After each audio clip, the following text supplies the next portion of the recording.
Hello again. This is the third video for very beginners crochet. The last two videos I showed you how to do slip knots and how to do chains. Now I'm going to show you how to do the first stitch, which is a single crochet. So we're going to start out with the slip knot. So leave yourself a tail, working yarn over the top, and you're just going to pinch it at the base, wrap your yarn around and pull it through the loop and just give it a little pull. Slip knot is done. So now we can do, I'm only going to do like maybe 10 chains, and then we'll show you how to do the single crochets. So I'm just going to chain, there's 1, 2, 3, 4, 5, 6, 7, 8, 9, and 10. So I'm going to do actually one more. I'm going to do 11 because this last stitch is not going to count as a stitch. I want 10 single crochets along. So see how even my chains look?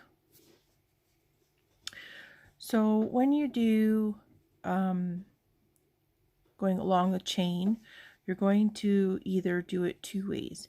You can go, I'm going to skip this first one. The loop on the crochet hook doesn't count as a stitch.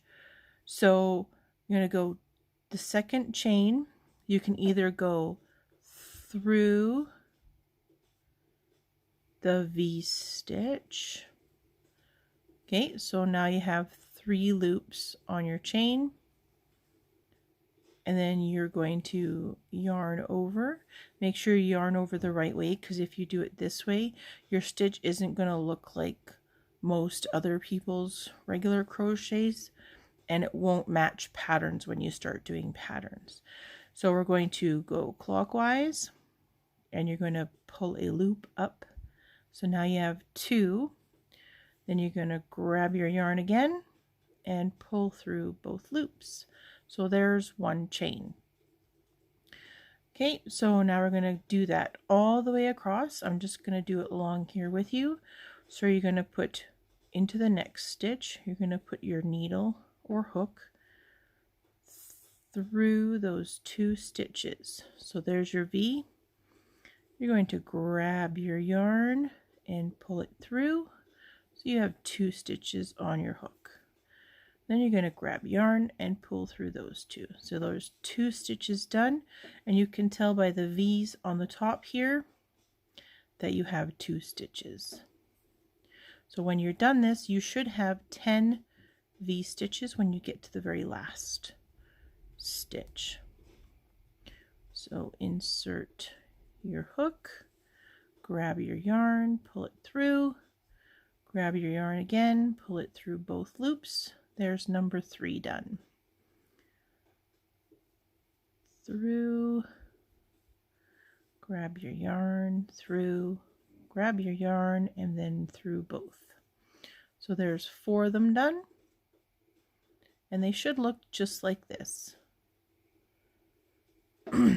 So if you do tend or end up grabbing your yarn the wrong way, it makes your stitches look like X's. You can do it that way if that's the look you're going for.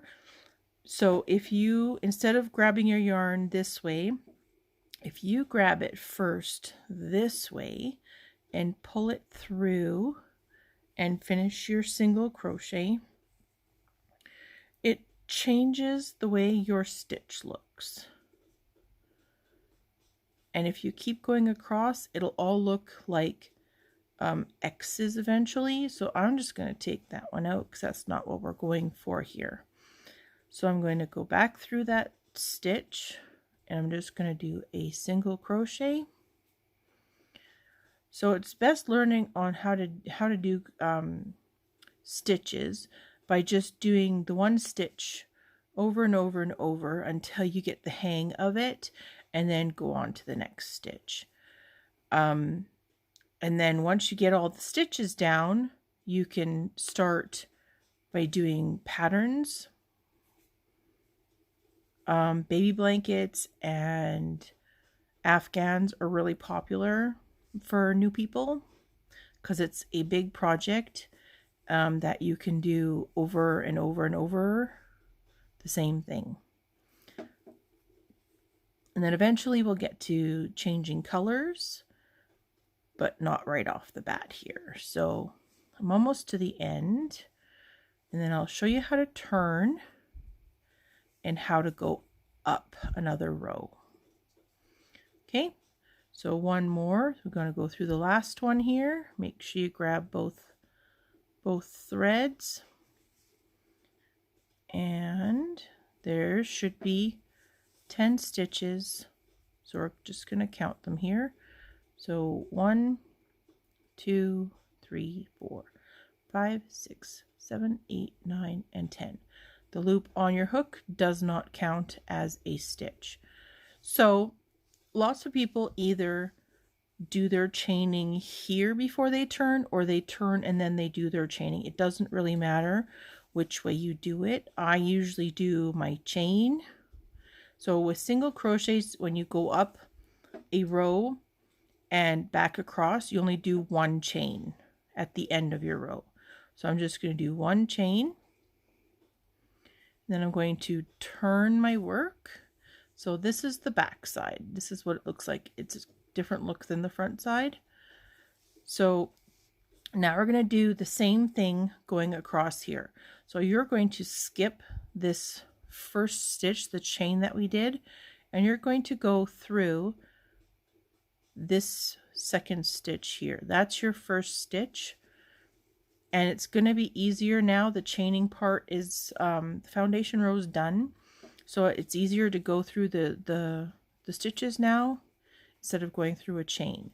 So you're just going to grab your yarn and do your single crochet, and you're going to do that all the way across right to the very end. So you should have 10 single crochets on this row as well. You can count them as you do them. So there was one. You're going to go through your next stitch, grab your yarn, and then through the 2 loops. There's 2 and 3 and 4 and 5 and 6, 7, 8, 9, and the last one, you go through here, and there's the last one. There's 10. So we just did 2 rows of single crochet. So your one side is on the flat side right now because we did that chain to go up. This side here is where we started. So you do have a chain here, but it won't matter because most works you go around the edge and do a border on, so it'll cover all that bumpiness up. And there is videos that show you how to make an edge without it bumpy as well, but I'm not going to do that right now. So if you want to just continue on and do single crochets, it doesn't matter how many chains you start out with. If you want to do a long one so that you can just keep going one way and the other and just test it out, just use scrap yarn so that you can take it out and redo it, because it's really easy to take out as well. So you just remove your hook, and all you have to do is you take your yarn and you're just going to pull all the stitches. They should come out really easy unless you've grabbed, if you went through and split your wool on another stitch, you might have to take your time pulling it out then. So and then your chain just comes apart really easy all the way to the slip knot, and then you pull a little bit more and your slip knot should come undone as well.